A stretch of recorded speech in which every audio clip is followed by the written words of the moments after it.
اس میں ایک کوشچن ہے جو میرے ذہن میں بہت عرصے سے تھا اور جس کا کہ جواب اب مجھے سوچا ہے، واللہ عالم، یہ ساری باتیں میں کہہ رہا ہوں میرے گمان ہے، کیسے ہوگا کہ اتنی بڑی طاقت ایٹمک پاورز کے مقابلے میں مسلمان دوبارہ میدان میں آ کر اور جیتتے چلے جائیں؟ میرا گمان یہ ہے، واللہ عالم، اس پورے معاملے کا سارا جو ہے ارینا جو ہے وہ ہے مڈل ایسٹ،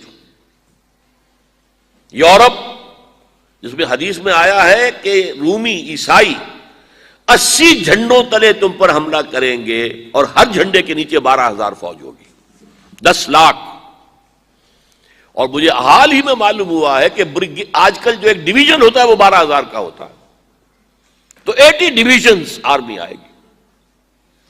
لیکن معلوم ایسا ہوتا ہے کہ روس، چائنا، جاپان اور میرے خیال میں انڈیا بھی یہ نیوٹرل رہیں گے، نمٹ لو آپس میں۔ تو ابراہیمی قوموں کا جھگڑا ہے نا کہ فلسطین کس کا ہے، مسلمان کہتے ہیں ہمارا ہے، یہودی کہتے ہیں ہمارا، عیسائی کہتے ہیں ہمارا، تو نمٹ لو، سیٹل یور سکورز۔ لیکن کوئی ویپنز آف ماس ڈسٹرکشن استعمال نہ ہو، اگر وہ ہوئے تو پھر ہم میدان میں آ جائیں گے۔ میرا گمان یہ ہے کہ ویپنز آف ماس ڈسٹرکشن استعمال نہیں کر سکیں گی مغربی طاقتیں، اور پھر جنگ کے اندر مسلمانوں کے ساتھ جیتنا ان کے لیے ممکن نہیں ہے۔ جن کو موت عزیز ہے، منحصر مرنے پہ ہو جس کی امید، نا امیدی اس کی دیکھا چاہیے، اور وہ مرنے کو تیار نہیں ہے۔ وہ تو 40,000 فٹ کی بلندی سے ڈیزی کٹر پھینک سکتے ہیں، نیچے نہیں آئیں گے۔ اور جب نیچے کچھ اتنے تھے تو جو حشر کیا تھا، تو جو بات کہی تھی رمزفیلڈ نے، ویری ٹینیشیس فائٹرز، یہ افغان والے جو ہیں یہ تو چمٹ جانے والے ہیں، یہ ایسے جنگجو ہیں، ان سے جان چھڑانی مشکل ہے، جن کے لیے موت سب سے بڑی کامیابی ہے۔ شہادت مطلوب و مقصود مومن، نہ مال غنیمت نہ کشور کشائی، مسلمانوں کا مقابلہ کر سکیں گے؟ یہ ہے میرا گمان، واللہ اعلم۔ بہرحال پہلا مرحلہ کسی اجمی ملک میں جو میرے نزدیک پاکستان اور افغانستان پہ مشتمل ہوگا، خلافت کا نظام پہلے آئے گا، پھر یہاں سے فوجیں چلیں گی، حضرت مہدی کی حکومت قائم ہوگی، پھر وہ حضرت مہدی جو ہے وہ جہاد کریں گے، قتال کریں گے، اور اس قتال کے آخری مرحلے پر حضرت عیسیٰ علیہ السلام بھی نازل ہو جائیں گے، اور غالباً ان کے ذریعے سے پھر جتنا الیکٹرانک ان کا حساب کتاب ہے وہ ختم ہو جائے گا۔ حضور نے فرمایا ان کی آنکھوں میں ایسی تاثیر ہوگی، جہاں تک نگاہ جائے گی یہودی پگھل جائیں گے، کوئی بہت بڑا لیزر ہوگا، اور ظاہر بات ہے کہ ان کے یہ ہتھیار جو ہے ان کا مقابلہ تو مسلمان نہیں کر سکتے، اور نہ ابھی آپ کو 100 برس بھی یہ سوچ سکتے ہیں کہ کوئی مسلمان ملک اتنی ترقی کر سکتا ہے کہ ان کے مقابلے میں پہنچ جائے ان ہتھیاروں کے معاملے میں۔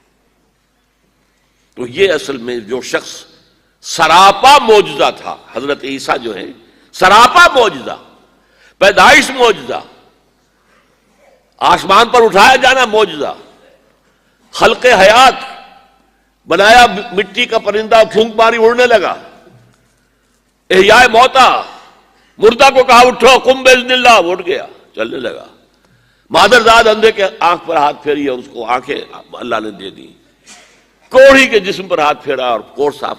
اس سے بڑے معجزے تو کسی کو دیے ہی نہیں گئے، سراپا معجزہ۔ وہی آ کر آخری جو بھی ہوگا معاملہ، اس کے اندر حضرت عیسیٰ کی معجزاتی شخصیت جو ہے در حقیقت وہ فیصلہ کن ہوگی۔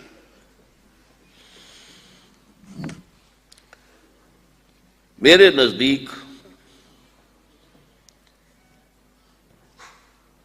یہ ہیں وہ چیزیں جس کی بنا پر میں سمجھتا ہوں کہ حالات جو ہیں جدھر جا رہے ہیں، حضرت عیسیٰ کے آنے کے بعد 2 نتیجے نکلیں گے۔ عیسائیوں کا مذہب ختم ہو جائے گا۔ حدیث میں آیا ہے کہ عیسیٰ آئیں گے، یکسر الصلیب و یقتل الخنزیر، صلیب کو توڑ دیں گے۔ کیا مطلب؟ کہاں تم صلیب اٹھائے پھر رہے ہو، میں صلیب دیا ہی نہیں گیا، یہ سب تمہارا ایک من گھڑت قصہ ہے؟ مجھے تو اللہ نے پہلے اٹھا لیا تھا، وما قتلوہ وما صلبوہ، صلیب ہی پر کھڑی ہوئی ہے عیسائیت ساری کی ساری، اور خنزیر کو قتل کر دی۔ خنزیر تم نے کیسے حلال کر لیا اپنے لیے؟ کبھی اسلامی شریعت کے اندر موسیٰ کی شریعت میں حرام تھا، وہی موسیٰ کی شریعت میں تمہیں دے کر گیا تھا۔ Don't think I have come to destroy law, یہ لا تم پر نافذ رہے گا۔ گویا کہ عیسائی مذہب ختم ہو کر اسلام میں منتخب ہو جائے گا، یہودی ایک ایک ختم کر دیا جائے گا۔ یہودی کیوں اس انجام کے مستحق ہیں؟ اللہ کا پرانا قاعدہ چلا آ رہا ہے، جس قوم کی طرف کسی رسول کو بھیجا، اگر قوم نے بحیثیت مجموعی رسول کا انکار کیا، وہ ہلاک کر دی گئی۔ قوم نوح ہلاک ہوئی یا نہیں؟ قوم ہود، عاد ہلاک ہوئی یا نہیں؟ قوم سمود جن کی طرف حضرت صالح بھیجے گئے، قوم شعیب، عمورہ اور سدوم کی بستیاں، آل فرعون، یہودیوں کی طرف حضرت عیسیٰ کو رسول بنا کر بھیجا گیا تھا، انہوں نے رد کر دیا، محمد رسول اللہ کو رد کر دیا صلی اللہ علیہ وسلم۔ یہ اس سزا کے مستحق ہو چکے ہیں، لیکن وہ سزا ان کا رسول ہی ان کو آ کر دے گا، اسی لیے انہیں اٹھا لیا گیا، ایک پوز آ گیا ہے۔ مستحق تو ہو گئے تھے اسی وقت حضرت عیسیٰ کے زمانے میں کہ ہلاک کر دیے جائیں، لیکن حضرت عیسیٰ کے زمانے میں حضرت عیسیٰ کو اٹھا لیا اور ان کا معاملہ جو ہے وہ ملتوی کر دیا۔ جیسے کسی کو پھانسی کی سزا تو ہو جائے لیکن ابھی ایگزیکیوشن نہیں ہوئی ہے، ایگزیکیوشن جو ہے وہ ڈیفر ہو گئی۔ یہودی ختم، عیسائیت ختم، اور عیسائی سب مسلمانوں کے ساتھ شامل ہو کر ایک ملت واحدہ بن جائیں گے۔ پھر اگلا مرحلہ آئے گا گلوبلائزیشن کا، حضرت مسیح کے ہاتھوں ہوگا، وہ پوری دنیا میں وہ اسلام کا نظام قائم ہو جائے گا۔ خليل بالقرآن هو إمامنا على هداية الله آمتنا، كلام ربنا هدايتنا، عطاء جبريل